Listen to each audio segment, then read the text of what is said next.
Hey guys, welcome back! In last lecture we successfully migrated our projects and we are fully ready to create new functionalities. So in this lecture we'll explain you lifecycle functions. Lifecycle function is just a simple function of a Vue component and it's called in different stage of a life of a component. So we have a multiple of these functions and best way would be create them and see when they are called. Okay, so let's do it.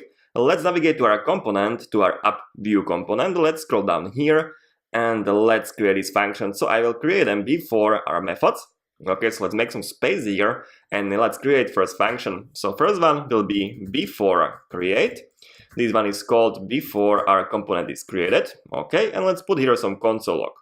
So console log and let's say before create and a called.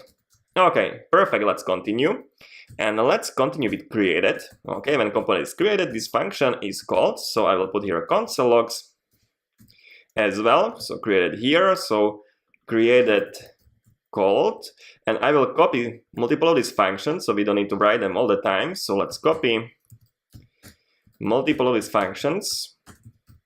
We have a lot of these functions. So we have our created function. Then we have a before mount. So before mount. Then we have a mounted. All right, it's basically when your component is displayed on a screen in a browser. Mounted. Then we have a before destroy, or we should start with a before update. Yeah, it makes sense. Before update, and then we have a updated,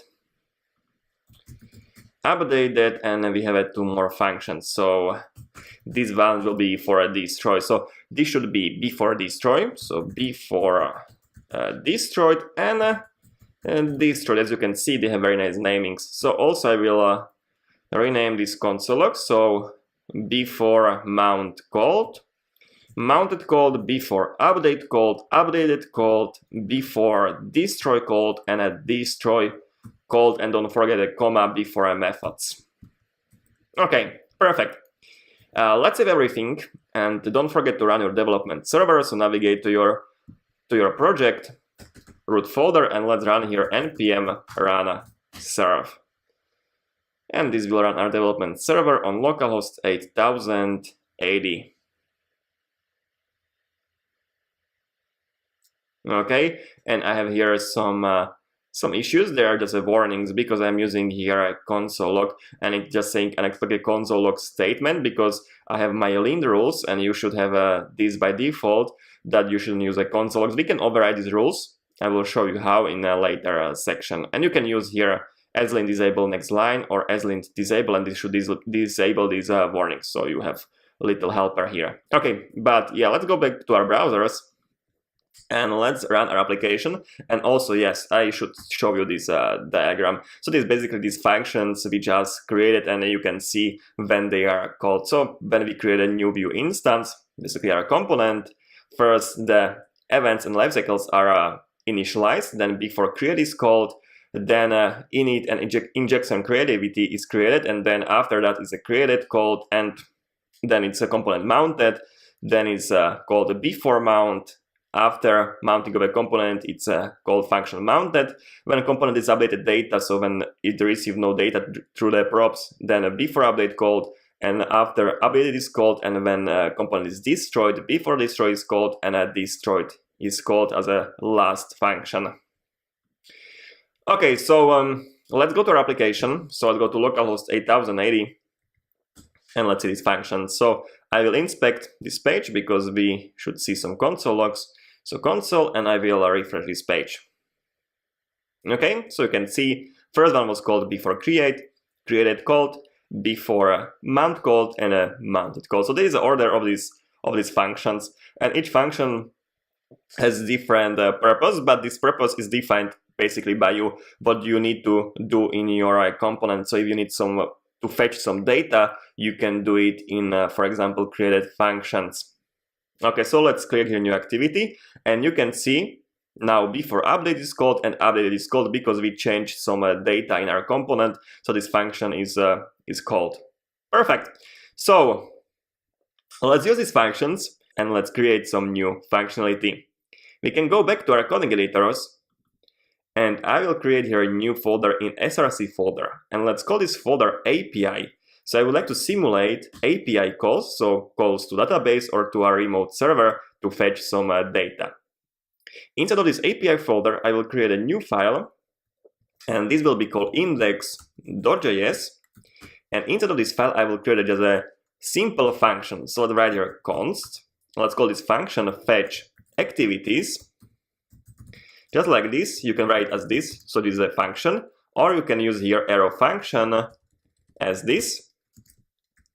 So arrow function here is just a fetch activities, and I want to return from here object. So let's return object with some data. Let's go to our app view component and let's get this data from here. So let's find here activities. Okay, we can copy these activities from here. So just like this, let's copy them from here. Let's go back to index.js and let's paste this here in API index.js.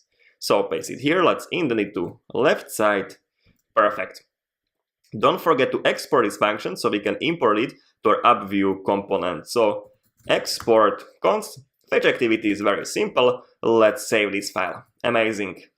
Now inside of our app view component, I will remove these activities and I will keep here just an empty object. Perfect. Let's save this. Let's go back to our browsers and let's see what we are getting here. And we have no data, of course, because now we need to fetch our activities. So back to our coding editors. Okay, and a good place would be inside of a created function. So before our component is even mounted inside of our screens. So let's remove this console log and we will call here a function, but first we need to import this function. So let's find here a script and let's import fetch goals. So import, we need to specify here name of a function. So fetch activities actually, all right. And we need to go to API folder. So this is a same root folder. So we need to specify here .ns/ instead of an API. And we don't need to specify index because this is imported automatically when your file name is index.js. If this file name would be different, let's say docs, you need to write your API/docs. But if the name is an index, you don't need to specify this index here at all. And that's why I named this file index. So you just need to do it here just /API. Okay, and I would like to show you one more helper. Instead of this dot, I can specify here @sign. When I will specify this @sign, this automatically pointing to src folder. So I am putting my path relative to src folder with this @sign. So for example here, I can replace this with @sign and I'm pointing to a components. Okay, so this is very handy when you have a lot of folders and a lot of nested components. You just need to specify here this @sign and this pointing to src folder. Okay, so I will save it like this and now we can call fetch activities. So let's find here a good spot, create it, and let's call here fetch activities. And a result of this function we need to assign to some variable. So we will assign to these activities. So let's write here these activities and let's assign here a result of a fetch activities function, which is our object with activities. Very simple, guys. Let's save this. Let's go back to our browsers. And we have an issue here, syntax error, because I'm writing here two curly brackets. Okay, so let's go back to our coding editors, to our API index.js. And let's remove this curly bracket and this one, just like this. Let's indent it properly and let's remove empty lines. So this to the left side like this. Perfect. Let's save everything. Let's go back to our browsers. And here we have our data. Perfect. So everything is working as before. Now we have some understanding of lifecycle functions. We will work with lifecycle functions more in future lessons, and that should be it for this lecture. In the next lecture, we will continue and I will explain you computed properties. So guys, I hope to see you in the next lecture.